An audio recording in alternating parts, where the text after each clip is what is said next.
Hi, boys and girls. Hope you're well. Today is Monday, March 9th, and we're going to say welcome to week 6 of home learning. It's crazy to think about, but it is.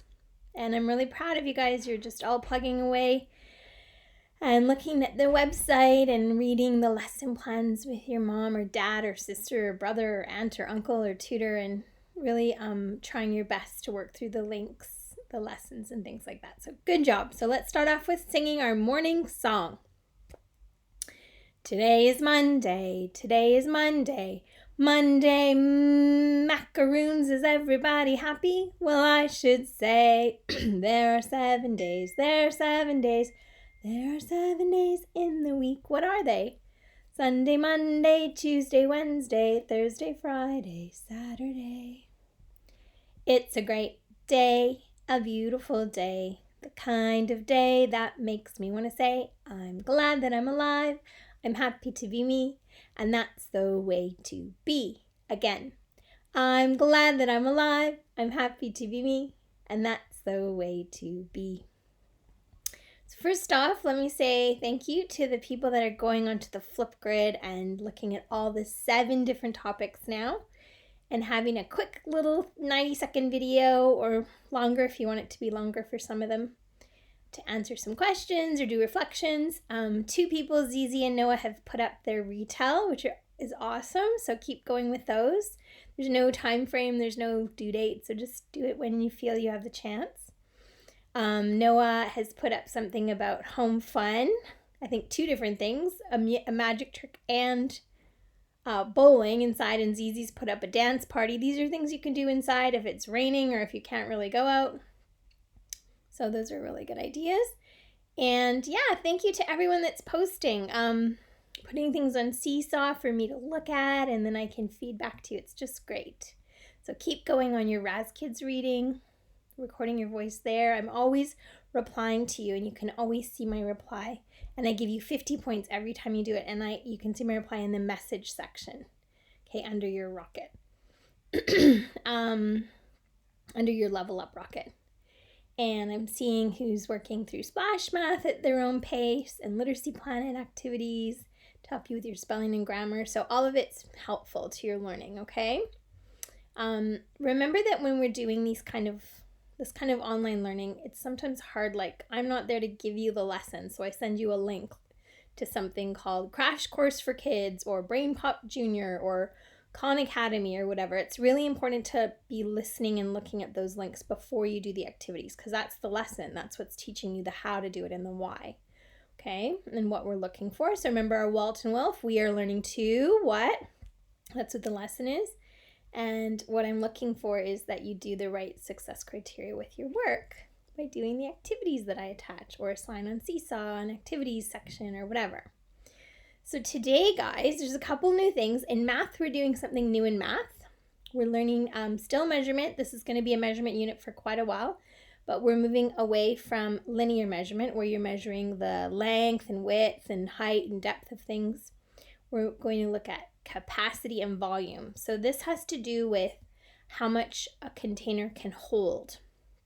And since we just finished up the water unit and we're about to start a unit that requires some water, and you'll see why, we're going to be looking a lot at how much liquid volume an object can hold. Sometimes it can be sand, sometimes it can be other things, but we're looking more at capacity for that.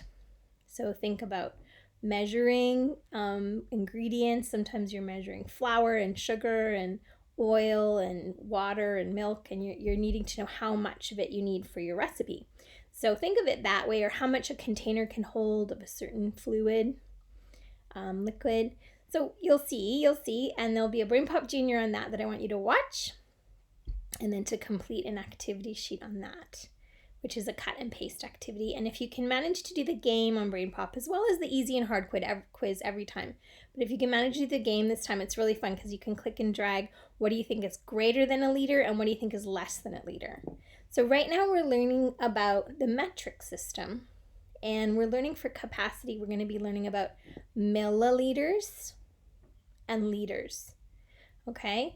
In the United States, they talk about gallons and quarts and pints, and cups and things like that, we're going to be doing the metric system first, okay? How much something can hold in those units, which is milliliters and liters. And milliliter sounds like millimeter, which was those tiny little measurements in between 10 of them in every centimeter. And then 10 centimeters is a decimeter, and then 100 centimeters is a meter in length, but we're learning about capacity and volume now. So there's some games I've put there from PBS Kids that you can play as well, and other online games. So have a look at that. And then for unit of inquiry, we're changing. So we're taking a break from our Sharing the Planet unit on water, and we're choosing to do a whole new unit now. Not choosing, but this is the plan. It's always been planned. And we're moving to a unit called How the World Works. And just by the sound of that, How the World Works, it has a lot of science in it. And you'll be seeing a lot of science stuff from BrainPop Junior, from Mystery Science website, from Crash Course Kids. There's a lot of science in how the world works. And our unit is going to be based on life science. And I've attached the unit overview for you. And I just wanted to tell you that it's basically about, I'm going to just read to you our central idea. All living things go through a process of change. Okay, so we're going to be learning a lot about change and cycles. And if you can remember from our water unit, we did a lot about the water cycle, and it went round and round and it repeated. So we're going to ask you to think about anything else that repeats itself on our planet to start off with. Okay, there's a lot of things that happen and repeat in sort of a cycle. So if you want to talk about, well, every year, what happens different is the seasons change, right? And in the course of a day, we have day and night. So we have that as changing as well. So I want you to start off with thinking about the cycle, a natural cycle of the seasons. Okay? And you're going to start off with thinking about how the seasons affect life on Earth. So with the change of seasons, I think you already know this, comes changes in temperature, changes in precipitation, which is, does it rain more or less? Is it the rainy season, the dry season? Changes in just how things grow according to the change in temperature. And it will change and affect what we do, what we wear for our clothes, what activities we do, depending on the weather a lot, right? And the climate and the temperature. So have a think about that and how life on Earth is affected by the seasons. And it affects not just people, but it affects animals and plants too. So you'll watch a BrainPop Junior video on the seasons, and you'll complete a little activity I've put there about matching different things to different seasons. So different clothes, different habits of animals and plants and things like that. Okay, it's a really easy cut and paste activity. Actually, there's 2 of them. You could do them and then put them on Seesaw. Or if you don't have a printer, maybe I'll try to find one on Seesaw and just assign that. But if you have a printer, great, have a go at that. There's also a crash course for kids on seasons, which I think is only 4 minutes long. So that's a challenge to try to watch that as well.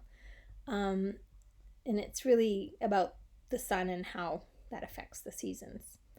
And how our Earth, as it revolves and rotates with the sun, is affected.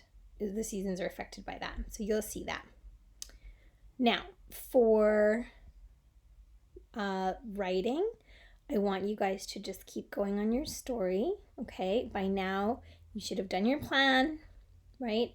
And I had asked you to try to start your introduction, which was just a hook and then telling who the characters are and where the story takes place. But you don't tell it like you tell it within the story. So now I want you to start writing the middle part of your story, which will just have some events that happen in order that build up to a problem. Okay? Which you should have planned already. And then for inquiry, as I said, we're doing this new unit.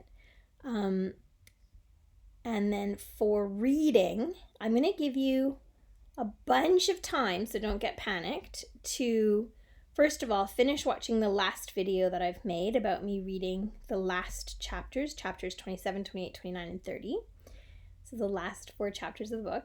And I've assigned to you a bunch of different Kahoots, 10 actually, and in every Kahoot it'll be 3 chapters. So like the first Kahoot I've assigned is chapters 1, 2, 3, and there'll be only 8 questions in each Kahoot, okay? But there's actually 10 different Kahoots because there'll be 3 questions in each, 3 chapters in each Kahoot, which adds up to 30 chapters.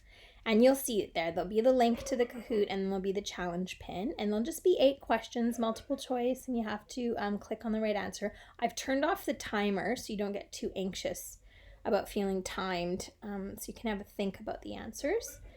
And yeah, so please have a go. The deadline for the first 8 Kahoots, which is chapters 1 to 24, is going to be Wednesday at noon. So you have all of Monday, all of Tuesday, and then part of Wednesday. And I know Tuesday we're not really meant to be assigning any activities because it's Purim. So you can hopefully try to finish them on Monday or Wednesday morning, okay?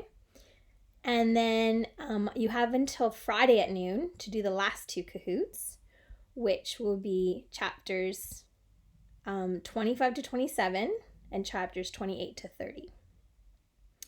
Okay, so have a go with that, guys, and have fun. And I think that's about everything. So I hope you have a great day. You work through these activities. Of course, there's a new video from Mr. Vincent now, not Miss Gally, because she's on maternity leave for PE. There's always new Chinese activities that you can start now or just work on Wednesday, which is the specialist day. There'll be new art activities and new Hebrew activities. Okay, so have a great day, guys, and I will talk to you tomorrow. Bye.